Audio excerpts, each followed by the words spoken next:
Prêt pour l'impact, c'est la question que je pose chaque jour à une personnalité qui compte dans notre économie. Je reçois aujourd'hui Benoît Soury, bonjour. Bonjour à vous. Bienvenue, vous êtes le directeur du marché bio, directeur exécutif proximité de Carrefour. Vous présidez également les anciennes bio du groupe SoBio, Bio c'est bon, le grand panier bio. Et vous avez dirigé la Vie Claire. Donc c'est un secteur que vous connaissez par cœur depuis longtemps. Comment il se porte aujourd'hui ? La bio, globalement, se porte bien au sens où elle a repris une vraie croissance. Il y a eu 2 années un peu difficiles. Quand je dis difficile, c'est que nous étions habitués à une croissance dans la bio qui était de 10, 15, 20% certaines années par an. Et effectivement, il y a eu 2 années de ralentissement, voire une année un peu en négatif sur le total marché. Et c'est vrai que maintenant, depuis pratiquement 2 ans, le marché est reparti en croissance. C'était post-Covid, c'est ça ? Il y a eu un coup de creux. Le Covid a donné l'opportunité, quand les rayons des magasins étaient vides en alimentaire, de faire découvrir des produits bio. C'était presque un achat de dépannage ou de dernière opportunité d'avoir tel ou tel produit, la farine, le lait ou autre produit. Ça a permis aussi de faire découvrir. Mais c'est vrai qu'après ces chiffres qui étaient un peu exceptionnels, il y a eu une période plus basse qui sont revenus dans un étiage plus classique.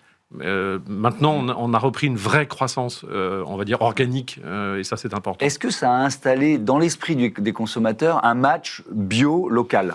Alors ce match, il existe d'abord parce que souvent il y a eu une image, en particulier issue de la grande distribution, d'une bio qui aurait fait un peu le tour du monde avant d'arriver sur les étagères des grandes surfaces. Je crois que la réalité est un peu différente, mais dans le même temps, et c'est une très bonne nouvelle, la production et l'attachement au local par nos consommateurs, quels que soient les circuits qu'ils fréquentent, la grande distribution ou les magasins spécialisés, cet attachement au local est de plus en plus important. Et la très grande chance qu'on a en France, et on est pratiquement le seul pays d'Europe qui a ça, c'est qu'on a un bon équilibre entre ce que l'on produit en France et ce que l'on consomme en France. Pour vous donner quelques chiffres, mais vraiment très rapides, les gros marchés européens de production, c'est par exemple l'Espagne et l'Italie, qui sont des petits marchés en termes de consommation. Ils produisent beaucoup de bio, ils en consomment peu, d'accord. Ils en exportent énormément, beaucoup en Allemagne, beaucoup dans les pays d'Europe du Nord, un peu en France. Alors qu'en France, on a cette chance, on consomme à peu près 220-230 euros de produits bio par personne et par an. C'est un marché d'un peu moins de 13 milliards d'euros en France. Et notre chance, c'est que l'équilibre se fait bien avec le monde de la production. C'est pas toujours le même produit, mais en tout cas, on a cette fierté que l'équilibre existe. Ouais. Avec, effectivement, je vais donner quelques chiffres sur le bio, ou la bio chez Carrefour, leader en France avec près de 25% de part de marché, 1000 produits bio proposés dans les magasins Carrefour, et ça rejoint ce qu'on disait sur le local, 80% des produits Carrefour bio fabriqués en France. Ça, c'est une volonté, c'est-à-dire que vous êtes, c'est vraiment vous qui cherchez ça, ou alors c'est justement ce maillage du bio qui vous permet de le faire et d'afficher de tels chiffres? Alors d'abord, ça a été un vrai choix, c'est-à-dire le premier choix de l'enseigne Carrefour, ça a été de dire nous voulons avoir une marque propre puissante sur le bio. Ouais. Dans nos étals de grande distribution, nous avons 3500 produits, dont 1000 produits à la marque Carrefour Bio. Ouais. Donc ça, c'était le premier engagement. Le second, c'était de se dire, il faut qu'on contre cette image du bio qui fait le tour du monde. Et donc, il faut que, pour tous les produits où c'est possible, nous fassions l'essentiel de notre travail avec le monde agricole, avec les transformateurs français, pour que la bio à marque Carrefour Bio soit vraiment une bio d'origine France en très très large majorité. Donc c'est vraiment pas le fruit du hasard, c'est le fruit d'une décision. Et enfin, c'est aussi le fruit d'une implication. Moi, je suis un acteur un peu historique de par mon passé dans la bio, ce qui veut dire que on a vraiment cet engagement pluriannuel avec le monde agricole, avec le monde des transformateurs. C'est l'avantage aussi de la marque propre, qui nous permet de donner effectivement trace à cet engagement qui a des formes très précises. Ça veut dire qu'il a fallu créer ou recréer des filières bio pour certains produits, c'est ça ? Il a fallu, pour certaines, les créer. Ouais. Alors, on les crée de façon collaborative. On ne crée jamais une filière pour qu'elle ne travaille que pour Carrefour. Là aussi, il n'est pas question d'instaurer un lien de dépendance. Mais on est très fiers d'avoir accompagné la création de filières sur la graine de chia, qui est un produit très intéressant en termes nutritionnels. Le houblon, par exemple, qui sert à énormément, qui est beaucoup produit à l'étranger. Et on a réintroduit une production de houblon dans la région toulousaine. Je pourrais vous en citer des dizaines. Je ne sais pas, la dernière, est-ce qu'il y a des nouveaux produits sur lesquels vous êtes en train de travailler travailler avec On est en train de producteurs. réinvestir énormément en ce moment sur toutes avec une coopérative céréalière, sur toutes les légumineuses qui sont de plus en plus consommées. Vous voyez que par exemple dans les chips apéritifs qui étaient beaucoup à base de pommes de terre, elles sont de plus en plus à base de pois ou de lentilles. Et donc ça fait partie des choses sur lesquelles on continue nous à investir. C'est pas toujours innover, c'est en tout cas donner l'opportunité que ces produits bio puissent aussi être sains, puissent aussi être relocalisés complètement en France. Donc c'est vraiment un cercle qui est très vertueux. Ouais. On reparlera des modèles de contrats que vous pouvez signer avec les agriculteurs, mais je voudrais qu'on évoque le prix du bio côté consommateur. Vous avez un programme de fidélité sur les produits bio. Comment il fonctionne et à quel point il permet de faire baisser les prix? Alors nous, on a un programme de fidélité qui existe depuis longtemps, mais qu'on met en avant de façon très forte en 2026 dans nos points de vente. C'est un programme qui permet à tous nos consommateurs, je dis bien tous, dès l'instant qu'ils sont porteurs de la carte Le Club, Carrefour, de bénéficier de 10% de remise sur leurs achats de produits bio. Cette carte Le Club, elle présente un avantage très significatif sur les produits bio. La seconde famille sur laquelle il y a une remise qui existe, ce sont les fruits et légumes. Parce que nous sommes convaincus, c'est le programme de Carrefour autour de Act for Food, nous sommes convaincus, et ça c'est valable dans toutes nos géographies dans le monde, nous sommes convaincus que notre rôle de distributeur, pas simplement de mettre des produits sur des étagères, c'est aussi d'avoir un rôle de plus en plus de choix, de conseils, d'accompagnement. Et on va continuer à vendre, bien sûr, des produits qui auront des caractères nutritionnels moins bons que des produits bio, mais on se doit de donner une place particulière. Donc les consommateurs reçoivent 10%, quel que soit leur lieu, un hypermarché d'achat, un supermarché, un magasin de proximité. Ouais. Et donc c'est un avantage qui est très important et qui permet de rendre la bio de plus en plus accessible. Et on a doublé ça d'un deuxième engagement. C'est tenant compte de cette remise de 10%, nous voulons présenter les produits les moins chers en bio, parce que nous pensons que la démocratisation du bio est essentielle. Le principal, presque le seul écueil du bio, c'est son prix, c'est son niveau de prix, parce qu'évidemment, la bio doit supporter des niveaux de contrôle, doit supporter de la productivité moindre que l'intensif et globalement s'inscrit dans des schémas de production agricole qui sont sur des espaces plus restreints. Tout ça fait une majoration des coûts de production.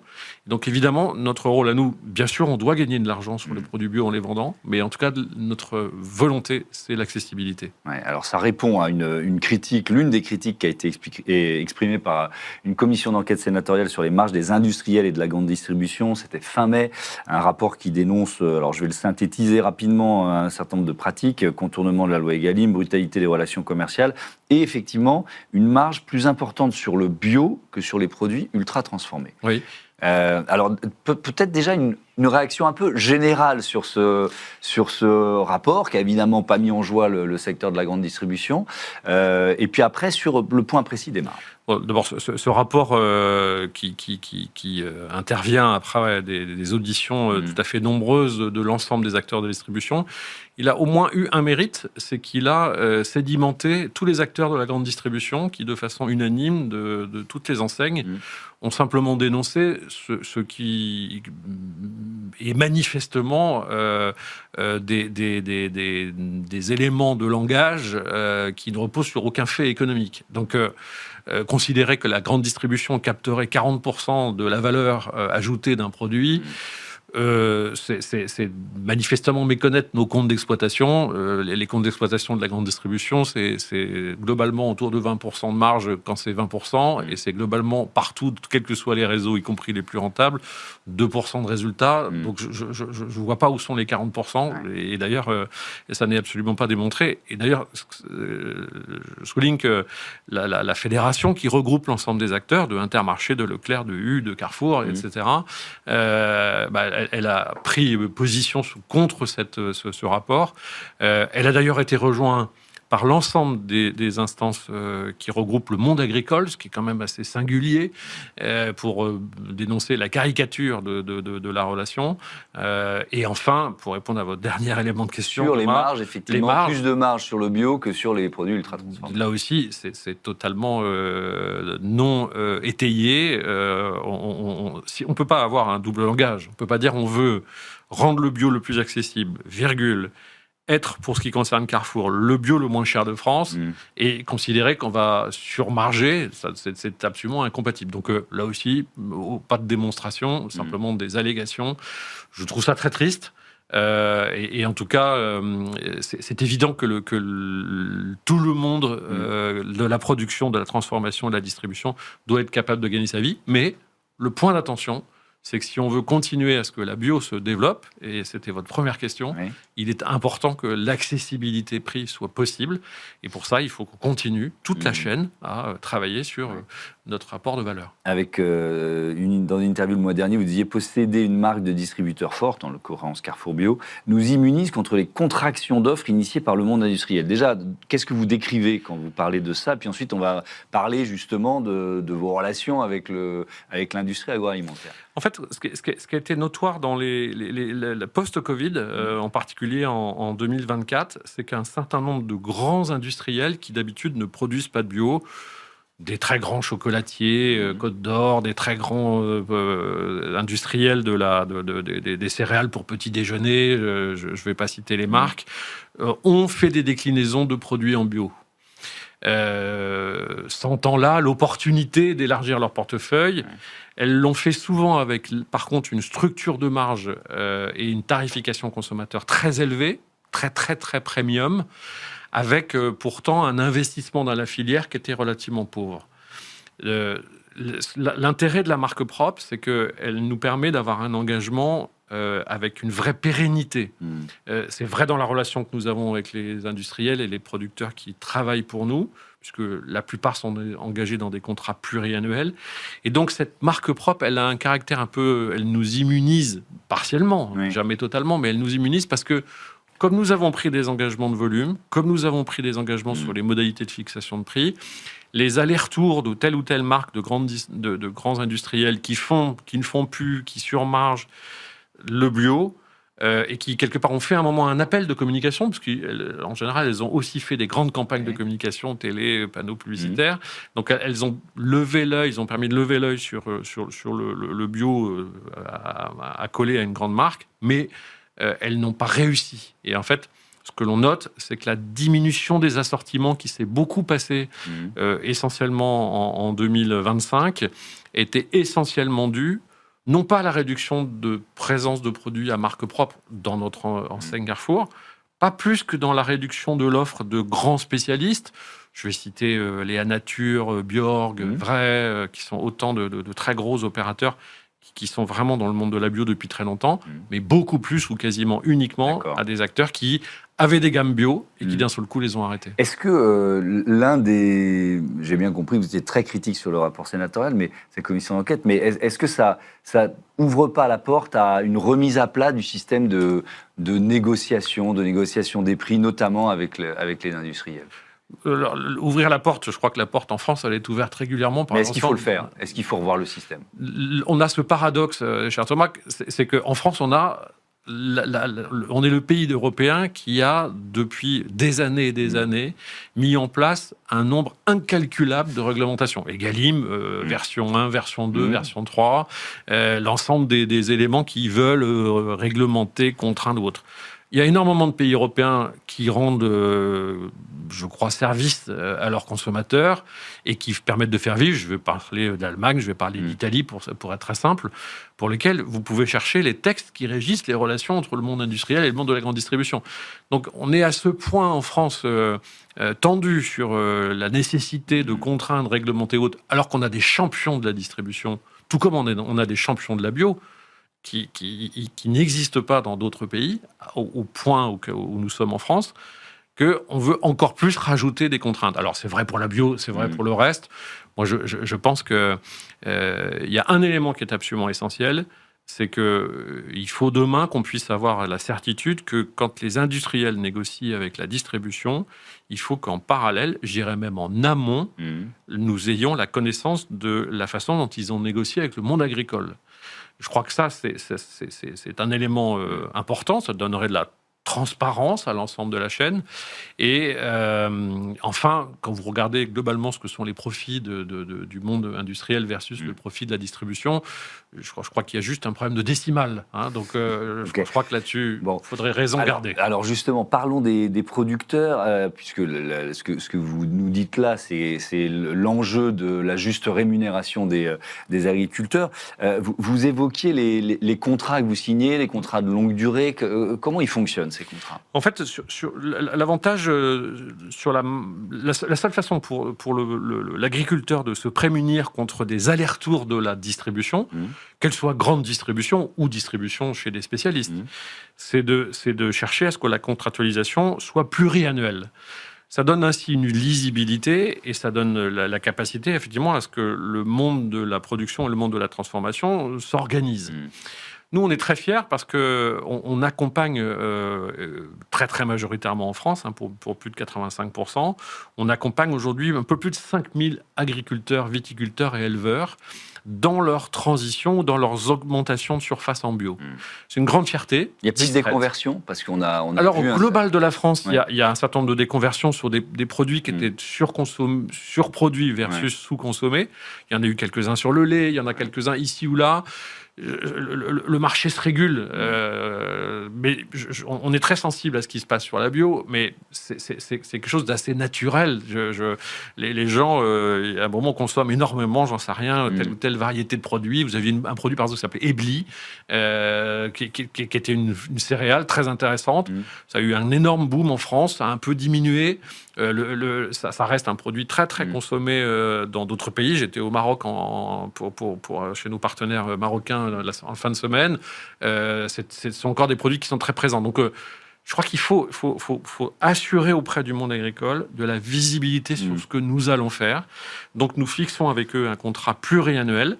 Nous fixons des modalités de l'ambition de production pour que là aussi, ils puissent en face mettre les surfaces à disposition. Et nous fixons avec eux les modalités de détermination des prix. Parce qu'évidemment, il n'est pas question de les enfermer avec un prix unique. Il faut tenir compte des éléments, des variations climatiques. On est bien au cœur en ce moment de cette problématique-là et tout le monde en prend conscience. Il faut là aussi faire attention. Il faut que les modalités soient précises et c'est ce que nous avons mis en œuvre. Alors, il y a un principe dans cette émission. L'invité du Grand Entretien pose une question à celui ou celle qui lui succède. On va écouter Myriam Maestroni, qui est la présidente de l'Observatoire de l'immobilier durable. Alors, elle a une double question. La première partie, on a déjà un peu répondu, mais la seconde nous intéresse. On l'écoute. Bonjour Benoît. Alors, depuis quelques années, on parle beaucoup de transition écologique comme d'un coup. Est-ce que dans votre métier, vous observez au contraire que les consommateurs sont prêts à soutenir une transition lorsqu'elle est capable d'améliorer simultanément leur pouvoir d'achat, leur santé et leur qualité de vie? Et est-ce que finalement le modèle de la proximité est une solution de souveraineté économique pour les territoires? Alors, je voudrais qu'on réponde plutôt sur la proximité. Alors, sur la proximité, le lien entre proximité et souveraineté économique, je ne le vois pas tout à fait en direct. Ce qu'on peut simplement dire, c'est que le développement de commerce de proximité, j'ai cette responsabilité chez Carrefour pour la France, on a plus de 5000 magasins, on en crée 400 par an, on est de loin le premier acteur de ce métier-là, avec plusieurs enseignes, Carrefour City, Express, Contact, etc. Ce qui est très clair, c'est que ça permet à la fois de nourrir le monde urbain et de nourrir la ruralité. C'est un des axes essentiels dans notre démarche. Pas question pour nous d'être uniquement un distributeur pour les bobos. Il faut qu'on soit un distributeur pour nos 66 millions de Français. Pour ça, je pense qu'on est un acteur, peut-être pas de la souveraineté, mais en tout cas, on est un acteur qui est engagé sur le fait que les modèles économiques sont différents, les coûts d'approche pour livrer un magasin plus loin d'un axe routier ou autoroutier sont plus élevés. Pour autant, on pratique une politique commerciale qui est cohérente. Ça ne veut pas dire identique, mais on y est très, très attentif. Et en ce sens, le fait limiter les mouvements de la population, l'obligation de prendre une voiture, un véhicule ou un transport en commun pour aller dans son lieu d'achat alimentaire est essentiel. Et puis on le fait aussi en développant beaucoup de services. Il y a énormément de présence de services type la Poste, la Française des Jeux, le relais colis, la possibilité de faire ses clés, de prendre ses photos d'identité, etc., etc. Ça, c'est autant de services que nous rendons en les mettant à disposition dans nos points de vente et qui sont donc, je ne sais pas si c'est la défense de la souveraineté, mais en tout cas, c'est la défense d'un certain équilibre géographique en France et donc d'une population qui, là aussi, arrête de trop se concentrer pour au contraire mieux occuper nos... Comment vous expliquez un tel succès justement de ces magasins de proximité ? D'abord parce qu'ils sont, je crois, quelles que soient les enseignes, ils sont montés en niveau de qualité, en niveau d'accueil. Ils ont globalement, ils sont exploités, en particulier chez nous, par des partenaires qui sont des entrepreneurs, ils sont des franchisés, donc dont nous sommes le plus souvent associés au capital. Mais donc, ce sont des gens qui décident de prendre leur destin en main. Et dans notre entreprise, on accompagne des entrepreneurs qui viennent avec des petits moyens financiers, 7 500 €, qui n'est pas un droit d'entrée.